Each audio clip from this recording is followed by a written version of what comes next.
Elon Musk is spending way too much time playing with big balls, not to mention trying to illegally dismantle our democracy.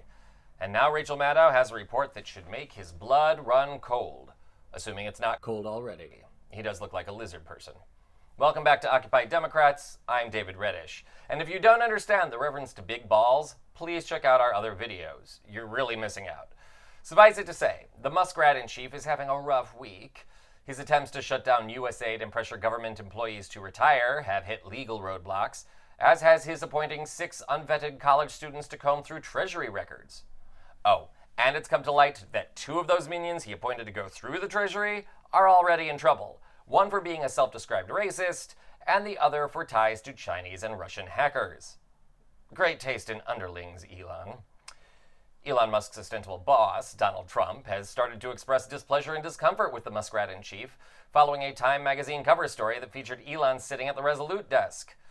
Trump doesn't like to compete for attention. And now the Muskrat is getting even more attention, and for all the wrong reasons.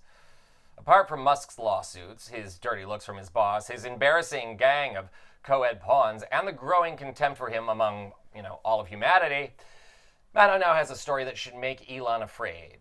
Like, really afraid. Look, we all know Elon Musk didn't hermetically seal his lips to Donald Trump's nether regions because he enjoys the taste. Ugh. He did it for the same reason a billionaire obsessed with financial figures always does.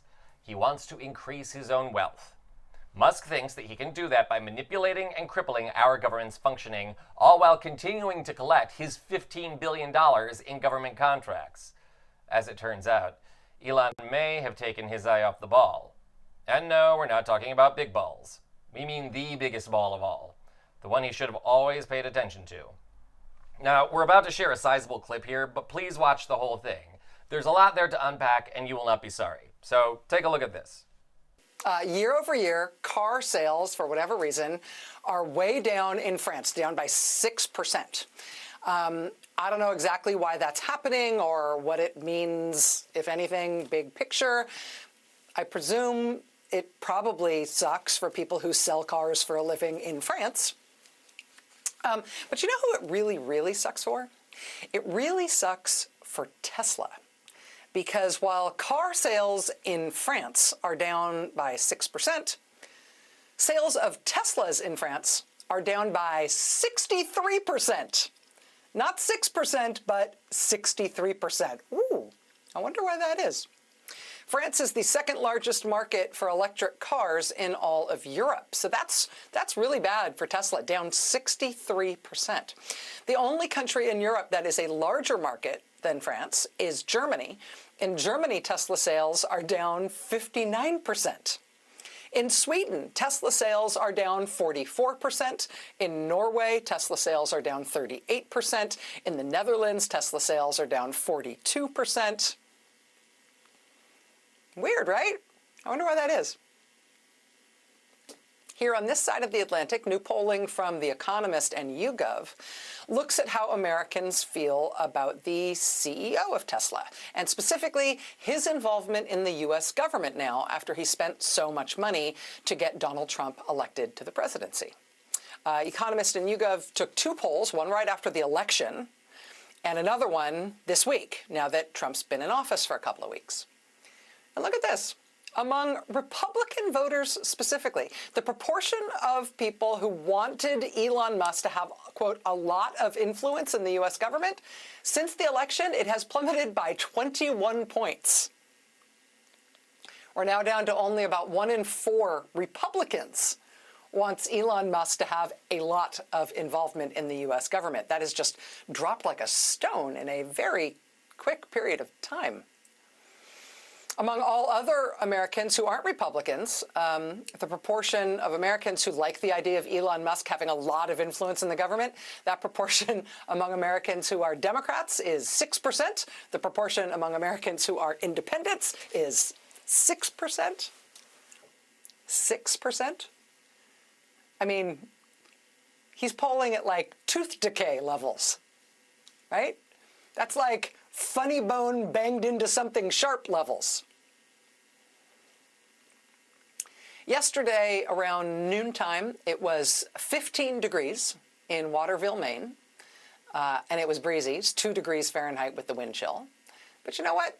Temperatures like that, that's nothing for the good, hardy people of the state of Maine, a number of whom felt inspired, even in that weather, to go down to one of the busiest intersections in Waterville, Maine, to go hold a bunch of signs and demonstrate at the Tesla charging station in their town.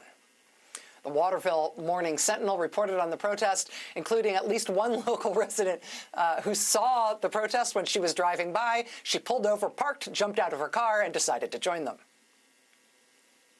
Around the same time that was happening up in Maine, down in D.C. at the Department of Labor, this was happening. A short notice protest, and kind of a big one, at the U.S. Department of Labor at their headquarters building. Now, you might remember yesterday, there was a lot of competition for your attention if you were interested in protesting. There were protests in all 50 states, all around the country, including really big ones at places like the Texas state capitol and Sacramento, California.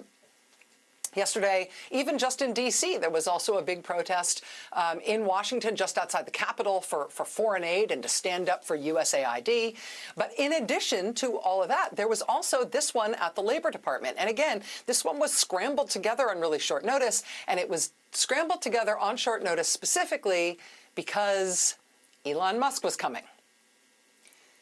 People who work at the Labor Department and people who support them and who wanted to stand up for them flooded down to the Labor Department to head off Elon Musk when they got word that Mr. Musk and his little band of teenage flying monkeys that he's been bringing around from government agency to government agency, ripping out the guts of the computer systems.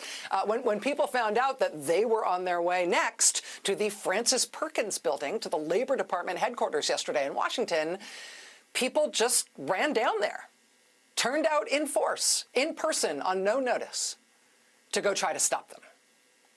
Now, this is interesting. We don't know for sure if it was that, Musk and his gang pulled up at the Francis Perkins building and saw the crowd outside. We don't know if it was some other reason. But that reported next stop on Elon Musk's itinerary yesterday afternoon did not happen. It appears that that protest turned Musk and his little group of guys, turned him around. And they did not get into the Labor Department systems yesterday, even though they were scheduled to be there. And there you have it, folks. In just a matter of weeks, Elon Musk has managed to destroy whatever goodwill and genius image he spent a lifetime cultivating. Tesla used to be the gold standard among battery-operated cars. It used to be synonymous with the future, with protecting the environment, with cutting-edge technology. Now, like several models of Tesla, Elon's reputation has exploded and melted down into a toxic mess.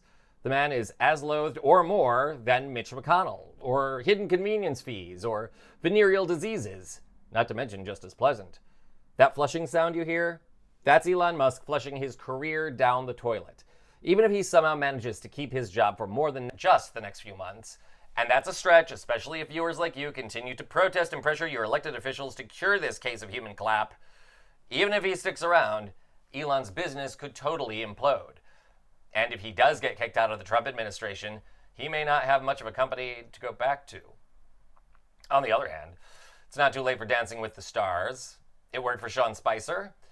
Somehow, though, we think the audience is ready to tune him out forever. I'm David Reddish.